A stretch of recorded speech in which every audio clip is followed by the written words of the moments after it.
श्यामलाल एक बार बाजार से निकल रहा था कि उसकी नजर एक बकरी पर पड़ी जो कि बहुत जोर जोर से चिल्ला रही थी।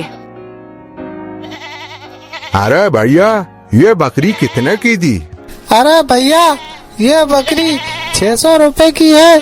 अरे भाई, ये बकरी इतनी क्यों चिल्ला रही है? अरे भैया, नाराज मत हो।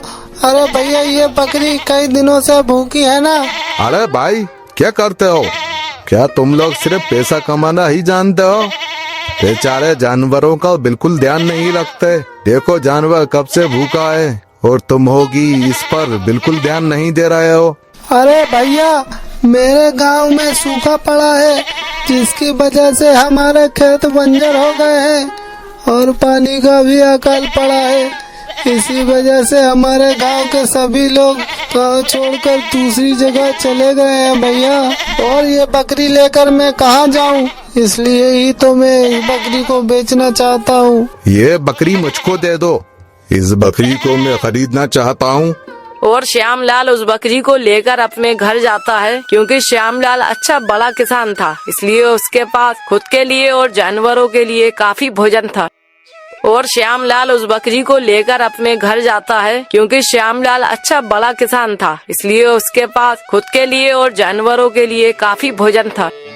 अरे देखो देखो, ये कौन है? ये पर बकरी है। अरे हाँ हाँ, लगता है ये भी मालिक को पसंद आ गई होगी, जिसकी वजह से मालिक इसको भी खरीद लाए। तो तुम लोगों को क्या दिक्कत है? बोलो, हमें क्या दिक्कत होगी? अरे हमें क्या दिक्कत होगी? श्यामलाल के पास कई जानवर थे, उसको जानवर पालने का बहुत शौक था। और उसके साथ साथ श्यामलाल के अपने घर में 2 कुत्ते भी पाल रखे थे। ओए शेरू बाबा, क्या है अपनी जिंदगी? क्या है, रोज लैब को पहरेदारी करो और दिन भर बस पड़े रहो। क्या शेरू, देख कितने टाइम से अपन पहरेदारी करता है, लेकिन अपन को क्या मिलता है? बस 2 वक्त की रोटी और बस रहने के लिए एक जगह। ओ मोती, ज्यादा हवा में मत उड़, जमीन पे आ जा। तू शायद बाहर की दुनिया से वाकिफ नहीं है, शायद इसीलिए तो इतना भोग रहा है। ओए शेरू, तू है ना, तेरी तो उम्र हो गई है। क्या है ना कि धोबी का कुत्ता बन गया है। तुझे तो अपने दोस्तों की फिक्र ही नहीं है। ओहो, तो फिर तू इमोशनल करने लगा। चल चल ठीक है, और एक बात सुन, हम अच्छी नस्ल के कुत्ते हैं, हमारा काम है अपने मालिक की रक्षा करना, ठीक है ना?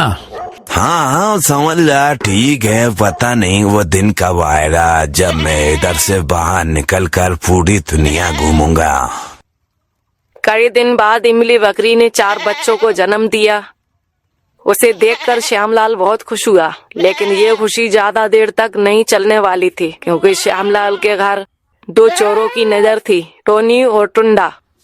अरे टुंडा भाई, ये श्यामलाल की बकरी ने 4 बच्चों को जन्म दिया है और वो बहुत ही खूबसूरत है। अच्छा तो ठीक है, बस श्यामलाल के घर पर नजर रखो। जैसा ही मौका मिले तो उस बकरी के बच्चे को उठा लो।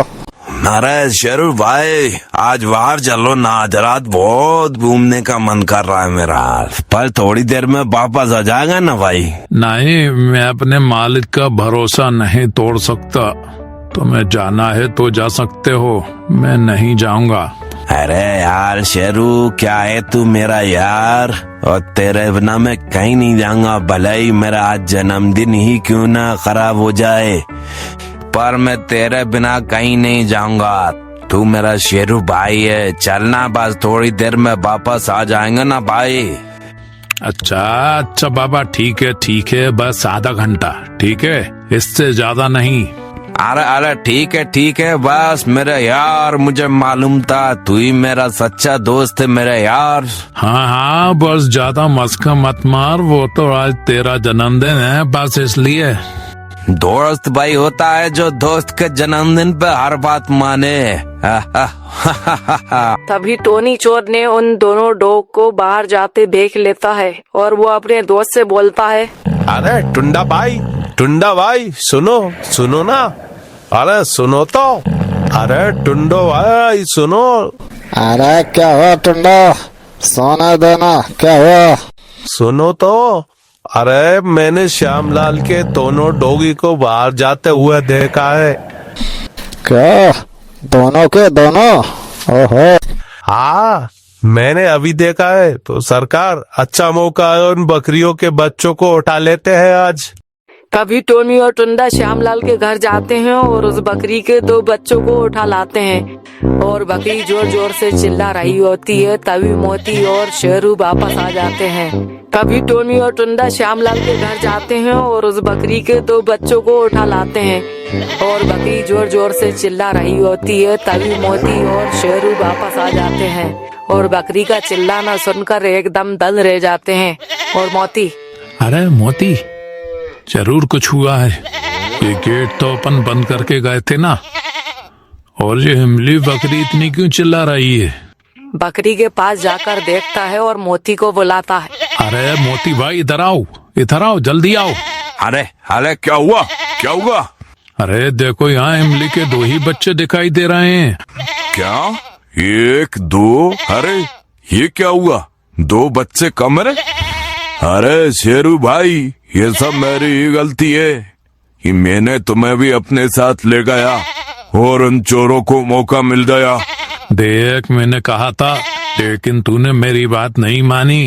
अरे मोती और शेरू, तुम दोनों कहाँ गए थे?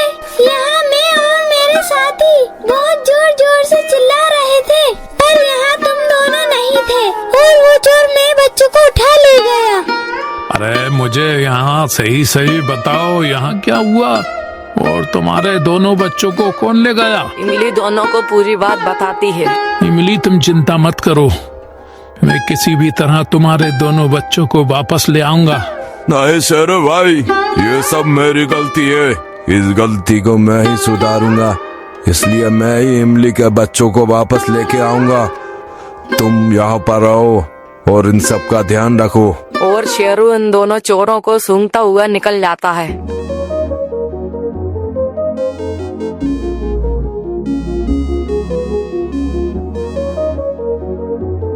और शेरू इन दोनों चोरों को सूंघता हुआ निकल जाता है।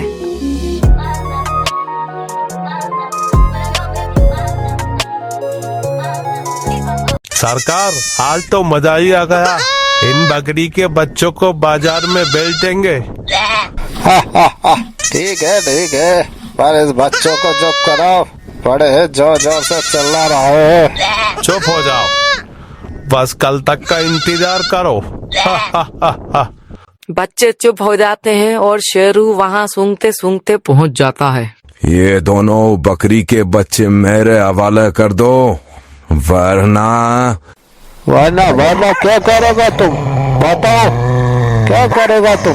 टोनी और टुंडा दोनों ही डंडा उठा लेते हैं और दोनों की लड़ाई हो जाती है। तभी मोती वहाँ आ जाता है और शेरू से बोलता है, मोती तुम इन दोनों बच्चों को लेकर जाओ, जाओ यहाँ से।